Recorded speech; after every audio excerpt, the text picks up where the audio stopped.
Derek. Welcome back to Mayor's Monday here at WSAU, WSAU.com. Glad to be able to actually have an interaction with somebody in person here. We've been doing a lot of these virtually, but business is back open. So you were gracious enough to come in here and join us live in person today. Yeah, it's great being here again. It's good that we're starting to reopen things again. I do want to mention though, I came with the mask, so anyone watching at home, keep your mask on hand for when you're in enclosed spaces. We're 6 feet apart right now. Yes, we are. Yeah, we're good with the social distancing. Absolutely, but yes, it's still so important. I mean, these days, again, just because the governor's orders are thrown out doesn't mean that the virus is gone. We've been talking about that ad nauseum here lately, but what have you been finding there at City Hall in Merrill that you've been having to change here in the last few weeks? I know you were completely closed off to the public there for a while. Yeah, we were completely closed. During the special election and the regular election, we were open just for in-person voting.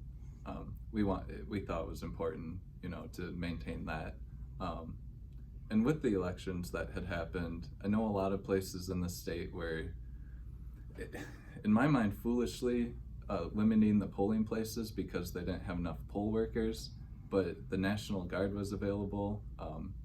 In Merrill, we had city staff, step up and become poll workers. I was working the polls. We had quite a few other elected officials. Because I thought it was important that we maintain all of the regular locations. In Merrill, we have 4 regular locations. If we were going to narrow that down to 2, you're doubling the amount of people at the 2 that you have left. So, to limit the amount of people at each location, you had to keep them open. Compare that to like what happened in Green Bay.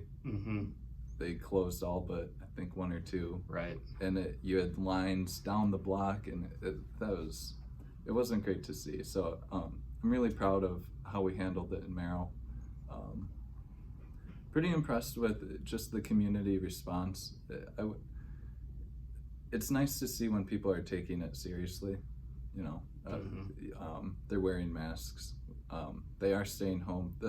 There's no mandate anymore, but I know a lot of people, a lot of companies are having their employees work from home. Still, a lot of people just kind of not going out, even though they wish they could, and that, we should all go and have our fun, but just making those small little adjustments. It's not that you have to totally stop going out, it's just cut it down 10%, and that helps a lot, just slowing the spread. COVID's gonna persist throughout the summer, and there's talk of a second wave, but I think just we all know the next flu season, people are gonna be, we go through it every year. This year it's gonna be a little different because there's a more serious disease, but I think this time around people will be a little more prepared than this last season. Right. I've just been telling people, keep wearing a mask. It's not to protect yourself, it's to protect others, because this is kind of a weak disease. Its major I guess strength is that it can spread, or it can be in you without you knowing it. Those asymptomatic people. Yeah. That's the major problem right now. It's not a very strong disease. It's just it spreads without us knowing about it, and then it impacts that 1 or 2% of the population. It just hits them way too hard. So with that, in mind, do you have anything right now kind of in the back of your mind that you're thinking about, okay, if this does come back in October or November, this is how we're going to handle it, and this is how we'll be better prepared? We need to I've been pushing the mask thing nonstop. I know it feels weird, but even though you're healthy, you should be wearing a mask when you're in an enclosed space where you can't guarantee that 6-foot space. So the grocery store, the hardware store, you don't know going in if someone's gonna cut in front of you, so you should be wearing a mask, to maintain if you can't maintain that 6 feet, that's the Mhm. number one. Maintain 6 feet. If you can't do that, you should be wearing the mask. And I think come, this next cold and flu season, we gotta just be pushing that mask thing even harder. And I think right now I'm seeing less of it, but it's because it's hot. Yeah. It's just not as comfortable to wear them. So I'm still optimistic that people, when they'll be wearing masks. It was just unfortunate that we didn't have all the facts right away. The World Health Organization still says if you're healthy, you don't need a mask, to this day. But the science is out there. The CDC is looking at different studies than the World Health Organization, and what the CDC is seeing is we should be wearing a mask. It does help, and they've reversed their stance. Originally, the CDC was saying don't wear a mask. Now they're saying wear a mask, and that's caused so much confusion. Right. I still see people posting on Facebook articles from back in early March where the Surgeon General was telling people not to wear a mask, and it's like, yeah, but here's a video in April of him showing you how to fold a mask, Right. out of a bandana. So I guess my advice to people is if you're gonna try to share health information online, make sure that it's an up-to-date source. Of course. Because and I totally get it though. It's just unfortunate that there was that confusion early on about do we wear it, do we not wear it.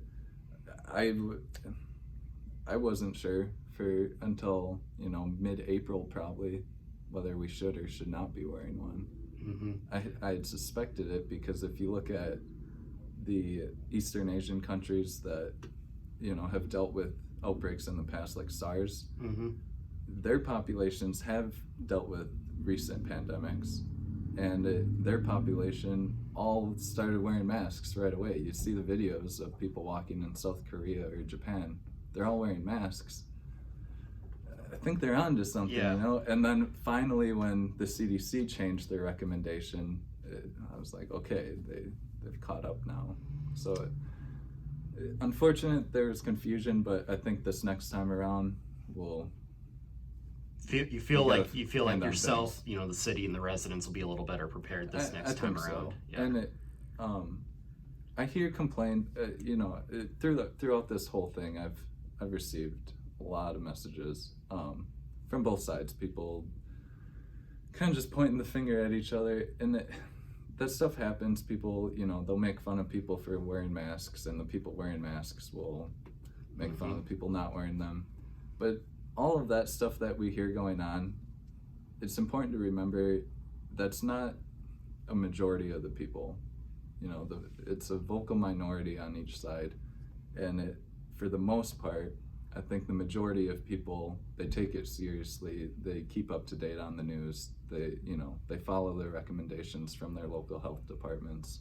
I think most of us handle this well, and I think even though we're still seeing cases increasing, I think the majority of the population is doing a good job handling things. Yeah, absolutely. And that's just what I've been observing too is, you go out and about and you do different things. You're going to the store, going to take care of errands here and there. It seems like most people are getting it. And again, we're seeing some of the metrics go down. So hopefully, again, we're neither one of us are experts, but hopefully we will certainly come through this sooner rather than later. And of course, one way to combat that, you mentioned, being away from people, being out of enclosed spaces. You got a lot of parks up there in Merrill. You're known as the city of parks.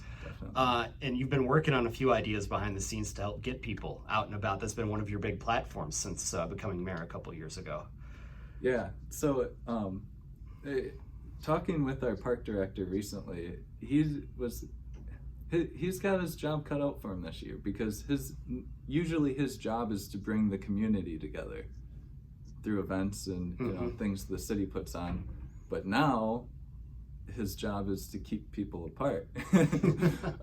So it's been interesting trying to work with the Parks Commission, trying to figure out what they need to do. A lot of their focus the past few months has been whether or not to open the pool. really cool thing there.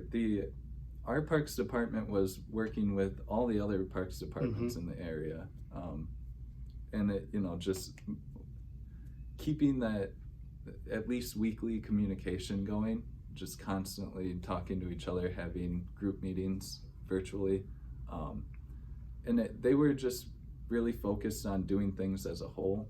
If they were gonna if any city was gonna cancel their pool, it's suspected that people would then leave the city to go to the cities that had an open pool. So because we're such a kind of a tight-knit group of communities up here in the Northwoods, I like seeing that, where cities are working, city departments are working together, kind of sharing ideas and thoughts and concerns.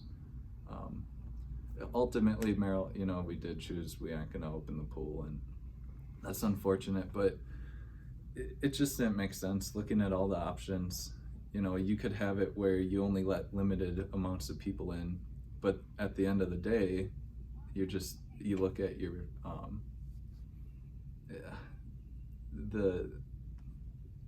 almost the financials of it. The financials. It just doesn't.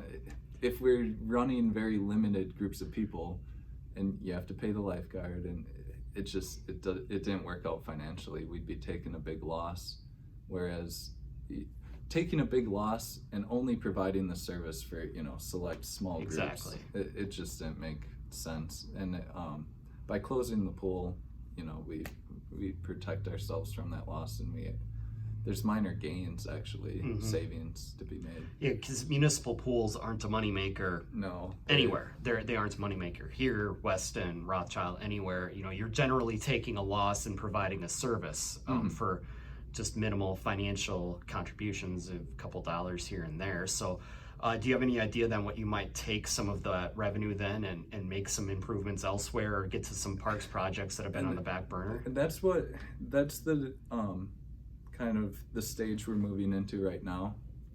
The past couple of months have been, what do we need to do about fireworks? That was my call. I canceled the fireworks. That kind of sucked. Exactly. Because social distancing, yes, very possible with fireworks. I think it's kind of the easiest event to put on during this epidemic, or pandemic. But the issue that came was, if we have our show and everyone else is canceled, in Merrill, we have ours at our recreation complex. Lots of parking, but there have been instances in the past where so many people have come, we've had to stop, stop letting them come in because we filled up. So if we've filled up in the past under normal circumstances, and now we were going to be the only game in the area, we would have hit capacity, guaranteed, in my mind. And what I couldn't guarantee is most of the people there were going to be Merrill taxpayers. My concern was we were going to have people come from all over to watch our show, because we're one of the only ones in the area, and the people paying for the show aren't going to be able to enjoy it. Right. So it just, I love fireworks. So it was funny to see people accuse me of just not liking America or not liking 4th of July. And it's like, my first job was selling fireworks. Right. I did that for 3 years. And so we're past all that now. Decisions have been made. Now it's time to look at the opportunities. Like you said, we've freed ourselves up from some of these things. What can we do? So with fireworks, we had about $9,000 budgeted for that. It'll be discussed closer to budget time. We might, just put that money back into the general fund. But depending on the council's feel and kind of the community at the time, I'm gonna propose we use that money for an event next year. Maybe do a 4th of July celebration that's twice as big, or maybe use it to start a new event. There's been talk in Merrill. We used to have a River Fest that kind of just fell out of the way. There's been a lot of talk over the past few years about reviving that.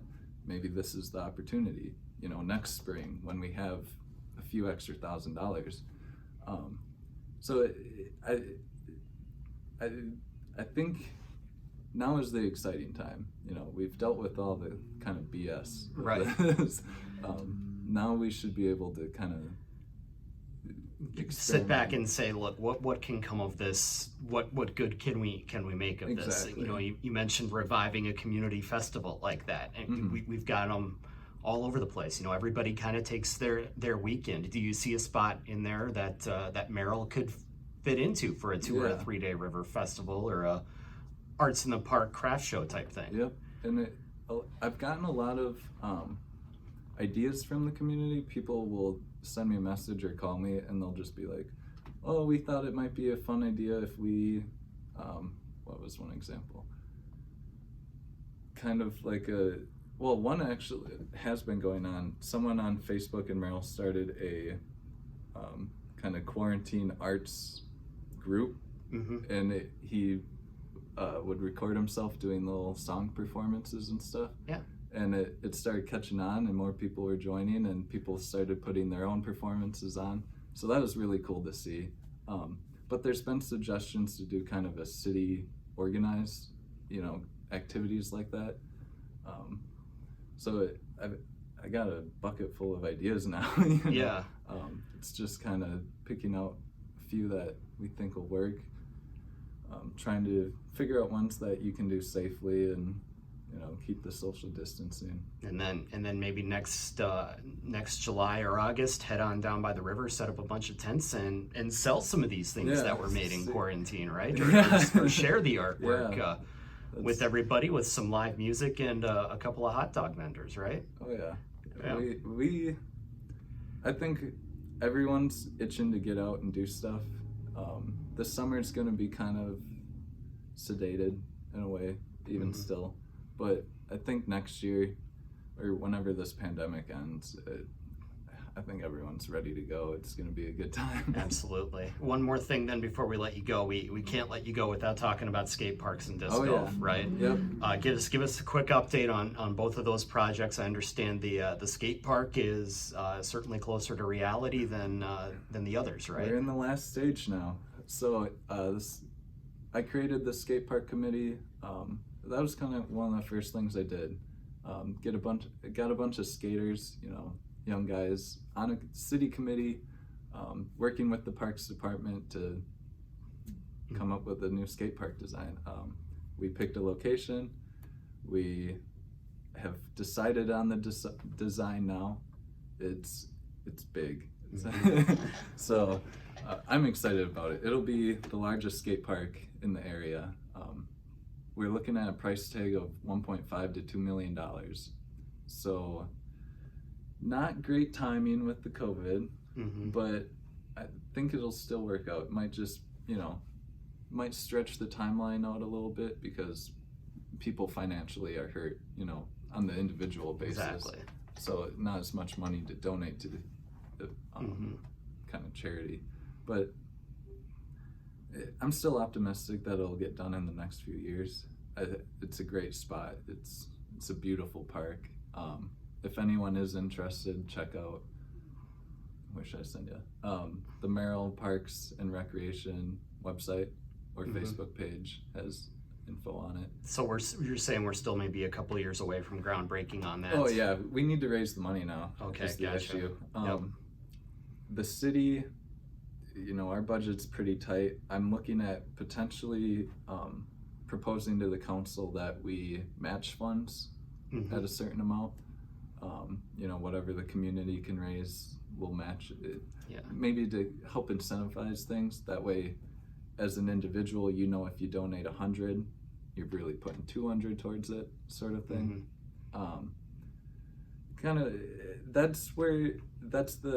When I created the skate park committee, I gave them 3 goals. They had to pick a location, they had to pick a design, and then they had to find a way to raise the money. So they're on that 3rd stage now, and they haven't had the opportunity to meet lately to kind of come up with more fundraising ideas. But I know the fundraising ideas are there. We just, have to execute we're them right now. at the start of that third stage. But if anyone watching this or listening, if you haven't seen the new park design, look it up. It's gonna be pretty awesome. That's we'll look forward to seeing where that goes. And then as far as disc golf goes, that's again one of your main goals as mayor was to get people outside and get them disc golfing. Or any idea how that's going to take hold in Merrill yet, or are we still in planning stages? I think now is there's still some non-believers, believe it or not. And I think now with the skate park project going on and COVID, I think it's really given me a stronger argument, because the skate park, it's going to be awesome. It's going to be, one of the best things to come to the area in a long time. Although I do like Wausau's park by Wausau on the Water. Oh yes. The timer Ninja Warrior Park, that's pretty great. Absolutely. I cracked my phone screen on that.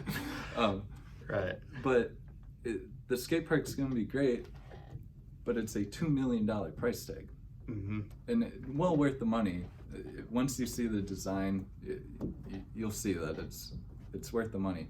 But when you compare that type of price tag for a recreation activity and put it up against disc golf, where each basket, each hole, you're spending $400 or $500. So a 9-hole course, you're only looking, $5,000 range. Mm-hmm. Compared to $2 million. Yeah. 5,000, 2 million, Right. So,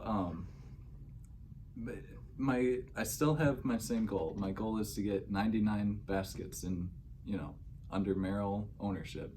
Mm-hmm. It's a somewhat high price tag, but it's going to be under 100,000. Mm-hmm. Compared to any other recreation activity. And disc golf is something that you can play no matter what your age. And any age, skate park, you're got a little more of a narrow audience there. And exactly. And with the pandemic now, a lot of skate parks, have closed. That big one in California, I forget the name, but they dump sand into it just to keep people out of there. Yeah. A lot of recreation activities, they're meant, to be with your friends. Mm-hmm. Disc golf, you have that. I've gone with groups, 20, break into teams of 2 and you have 10 people going at a time. There's just so much you can do with disc golf. You can play alone, you can play groups of 20, you can play when you're 5, you can play when you're 90. And especially now during the pandemic, when so many other events just simply don't work, disc golf's fine. Stay in a small group and get out and get away from people. Right? And contact, you're touching a basket is the only real thing that you would be sharing, and it's so minimal, the risks compared to other recreation activities. So I've been stressing from the beginning, I see disc golf as a huge benefit because the initial costs are so low. The maintenance, if you put it in an existing green space, it's minimal. You've been mowing it anyway. You're going to keep mowing it. And for that small initial cost, for what you get, a whole new sport, huge return on investment. Yeah, right? It's just exactly. And I'm hoping that now some of the naysayers will start to see it. And I've been kind of quiet on it the last, my first 2 years in office. It's a 4-year term, but I've kind of, stay quiet, listen, and learn. It's been my first 2 years, but now in this next 2 years, I still have the same goals and ambitions as when I started. So now the fun begins. Absolutely. Let's get some disc golf in and let's get that skate park built. All right. Well, hopefully we'll get to see that done here in the next 2 years or so. We always appreciate the time, Derek, and again, look forward to chatting again in the near future. Definitely.